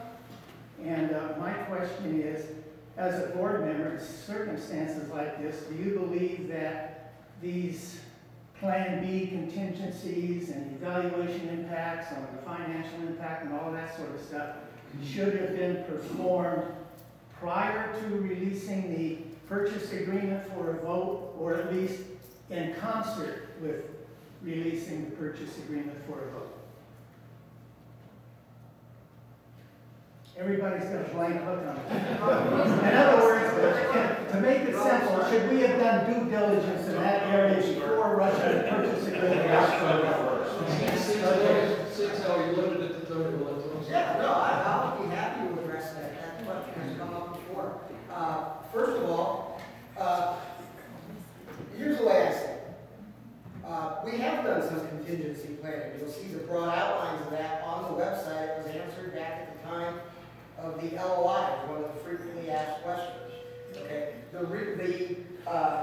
the problem with the contingency planning is there's almost an infinite number of them. Because what we did is we put an upper boundary of what it would take to operate the golf course as a first-class country club, exactly what they're doing now. Okay, it's also been said that, oh gee, if the deal is approved and the country club goes out of business, we will raise assessments $50 to $70. Under Nevada law, we can't without a homeowner vote. Okay, which is what we've said along. So that fixes one end. If residents say, we want to run it exactly the way the country club is now at no cost to any Somerset resident, that's the upper end of what it would cost. The issue with the lower end, if we want to make it into a park, you'll find a very long answer on the website. It's been there for months now on the problems with contingency planning that way, because tell me, are they going to go out of business next year, 5 years, 20 years from now? Do we want to just have green space, in other words, grass growing? Do we want to re-landscape it? How do we want to re-landscape it? All those things end up with a different number. If you want to bottom in, here's the way you can do it really quickly yourself. What would you pay somebody to spend 8 hours a day riding a lawnmower? Okay? Because that, in every week to 10 days, one person with a professional lawnmower can cut all the grass on the golf course. Okay? Multiply that by 2 or 3, depending on what how conservative you want to be. And the 2 or 3 is to cover maintenance costs, fertilizer, stuff like that. Okay? And then divide that by the number of units, and you'll get a number probably in the range of $1 to $3 a month. And everything in between is what else is possible. And that's why I said before, they're not going to go out of business overnight. We can do a big community planning effort, figure this out. Because trying to say that you got to answer every contingency before we can vote is a way of saying we will never vote. Thank you. I'll go next. I in my career, have done a lot of contingency planning. That's a role that I play. Certainly that is a role that I played when we launched ISIS as a company. We had to do a lot of contingency planning. But you do contingency planning on what you expect is going to happen. So you don't you would be using a tremendous amount of resource, time, and money if you went about trying to do contingencies for everything. So I would like to, we need to vote and we need to find out what do the homeowners want us to do, and then we can do the contingency planning based on that vote. And then it is much more valuable, longer term, and you have much more of a clearer vision of what you're planning for. And that is what is extremely important in contingency planning. Otherwise, you are sitting there really just brainstorming every single last little thing. And if you have a committee that's doing it, they're nitpicking every single last thing that could possibly happen. I have a saying that I like to use, especially with team members, and I said, let's not cry before we're hurt. Let's wait and see before we go into this. I think the board has done some contingency planning when it comes to this, and they've done the right amount. As a businesswoman, that's what I believe, that's what I've seen, that's what I've read, that's what I've expected. But now we need to hear from the homeowners and move on from there. basically, if elected, and if this passed, during the 90-day contingency period, I would certainly insist on seeing or confirming that a reasonable contingency plan was in place. And basically, the Kaufman Ranch style green space, it would not include any decision on whether you're going to re-landscape or not. The one advantage that you have cost-wise with this 200 acres is that you do have practically free water. If you had to pay city water rates for it, this would likely not be a good idea. But my position, I can't vouch for the degree to which it's been done or not done before or after, but before the 90-day period was up, that would be a requirement for me to be comfortable with the contingency plan being in a reasonable range that Tony has said per month per home. Well, quite honestly, I don't know why the golfers don't buy it themselves. I don't see, I don't think it would be that much per person compared to saddling the homeowners with even having to go through this. So that's all I'll have to say about it. And I don't see why they don't buy their own course. There's enough members to do so. And, what would it cost? Less than $10,000 per person, or, They already are. Well, why are they giving it away then to us? If it's so darn valuable, Because, I think this is happening because it doesn't look like there's really any feasibility to keeping it going, and the homeowners association is a convenient cash cow.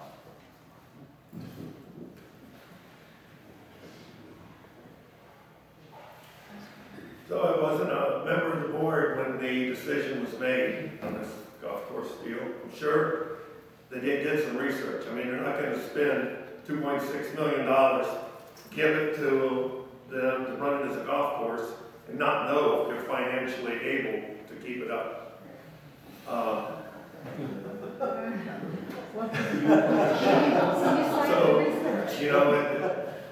It's above my pay grade at the time. I wasn't involved. But if I was elected to the board after this happened and the 90-day due diligence comes about, I would have to agree. You need to look at where we're at, what we've got, what we're going to do with it, and what's it going to cost if the golf course goes out of business.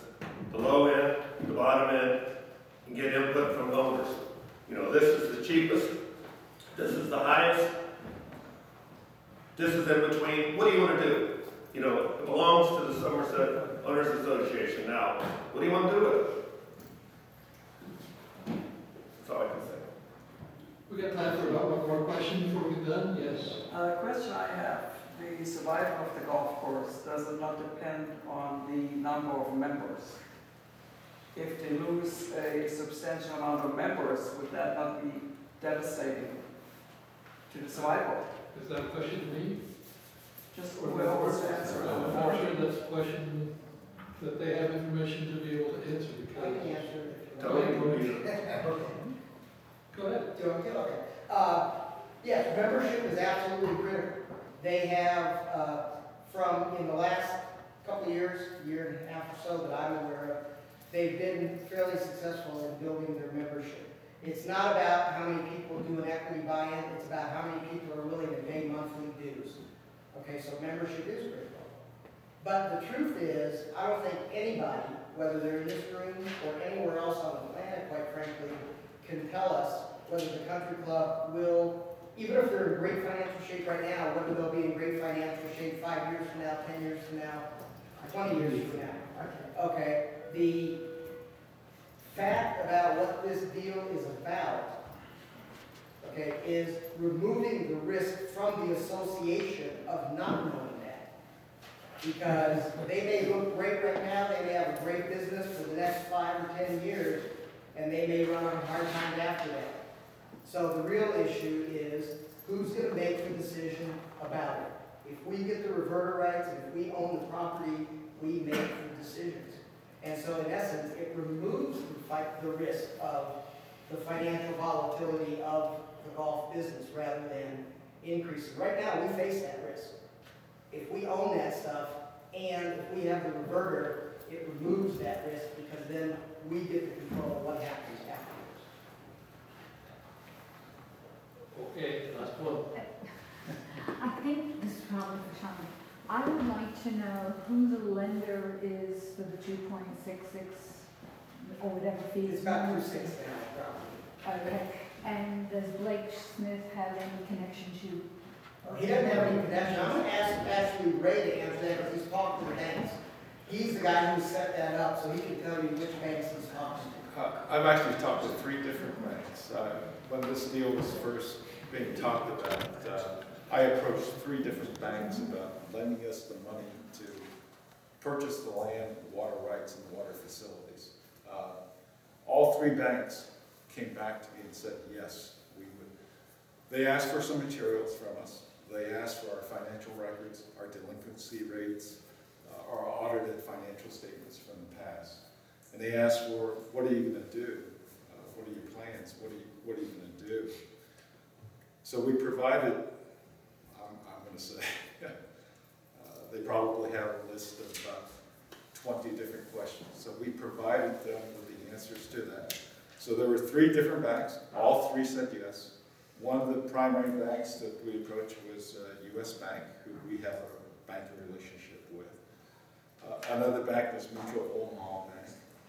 And the other one was Pacific Western Bank. Again, all 3 came back with a positive, affirmative, preliminary affirmative that yes, they would lend us the full amount, $2.7 million, to purchase the land, water facilities, and water rights. So they looked at our financial condition, they looked at where we are today, what might be occurring in the future, and said, based on what you have, your records, we say yes. The question also was, does Blake have an association with those banks? No. He owns, Not that he owns a building Let's downtown. This is a kid, isn't it? You have a thought? Yeah, the comment is, of course the banks will say that, because, let's just say, they're talking about now, but let's just say we slide to the recession area due to unforeseen event, they get first dibs on the incoming funds. So I see no risk to them, I see risk to the homeowners association. Well, part of the records that were submitted to them was during this, let's say, depressed period of time, so they have that history. Well, like I say, it's easy for them because they have access to our incoming cash. Tony, you have a thought? Can I ask a question? Sure. Okay. I'd like to ask all of you, the thing that, I've been trying to get across here, hopefully you've gotten the messages, but I'd like to ask the candidates their point of view. Everybody seems to want to talk about golf and whether we operate a golf course, but nobody has addressed the strategic issue of, are we going to be better off if we can make the decision about what happens, or why should we expect that if the land reverts to the developer, he's going to make decisions in our interest? I'd like to hear what each of the candidates' position is on that. You know my position, I think we're better off. Who wants to talk? Go ahead. I think there are worse things that could happen than it goes back to the developer. He did a fine job on the community, it's beautiful. He wouldn't have enough water rights to develop all of the land, so there would be green space in some areas, and I think he'd do a fine job. Bob? I know the value of living in a golf community. This is the 3rd golf community that I've lived in, and I have only participated in actually playing golf in one of them. So it's a marketing tool. If we did not believe that it's a marketing tool, why is it on our front page of the Homeowners Association's website? It is right there, prominently in the 3rd paragraph down that starts to talk about you have access to the Somersett golf community. It is an asset that we should be very careful about. I believe that Tony is right. We came to one of these meetings, the number one issue no, there's actually two issues that came to our attention that made us give of our time to go out and talk to all of our neighbors. The number one thing was, we don't want our community looking like what we drive by when we come in North King. We don't want that. All of that area that is open land, and it'll stay to be open land, but we had friends here just recently that were looking for land, and they were looking at a house that was up there and found out that they were going to have to pay $8,000 for the assessment against that property for that golf course. And they said, but look, it's a golf course. And we're like, they look like that on a map, but it's not a golf course. It used to be a golf course. So that's number one. Tony's right. Not having that developer have the rights to go and develop that land down there. People bought property looking out over that golf course. Can you imagine if, just take even 5 holes of it, now all of a sudden have homes down on those holes? How much the value of our property, we've seen it in Reno. The value of our property goes down when that golf course goes away. Much further down. Point of order here, Terry. I'm on the election committee, unless people know, we have rules that we established for this. We've gotten away from those rules. We had closing statements that they were going to make. You've allowed Tony and Susan to pontificate on their values. I think you need to allow the other three equal access. Okay, and perhaps we can't. Two together, one last question. Joe and Bob. Now, I respond, it's the first time we ever spoke.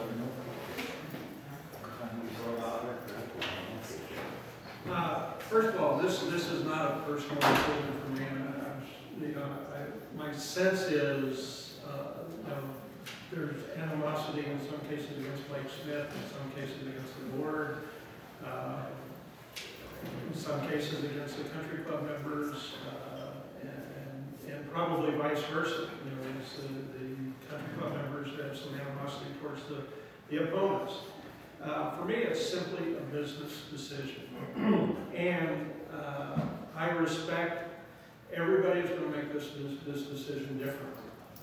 In my opinion, as a real estate developer, planned communities, having either a golf course or a green space, water within the community adds value. So the bottom line for me is if you lose the reverter rights and you lose the water rights, something untoward could happen to the property values in the community. And I know people want to debate that on both sides. That's just my opinion. So from the other part is I think that the purchase price is more than reasonable. So I intend to vote for it, but I respect my neighbor's opinion who's going to vote against it. And I'm not going to get angry at anybody, and I hope nobody gets angry at me. As far as I'm concerned, my position on the board of directors is to represent everybody in Somerset. I have no agenda one way or the other. I don't care. Whatever the majority wants, that's what we're going to do. It's not up to me to sway you one way or the other. That's not my job, is being on the board of directors. It's up to you. You and your friends or whoever. So wherever it goes, that's where it goes. Okay, with that, we'll call a wrap. I'd like to thank you for attending. I'd like to thank you, Terry.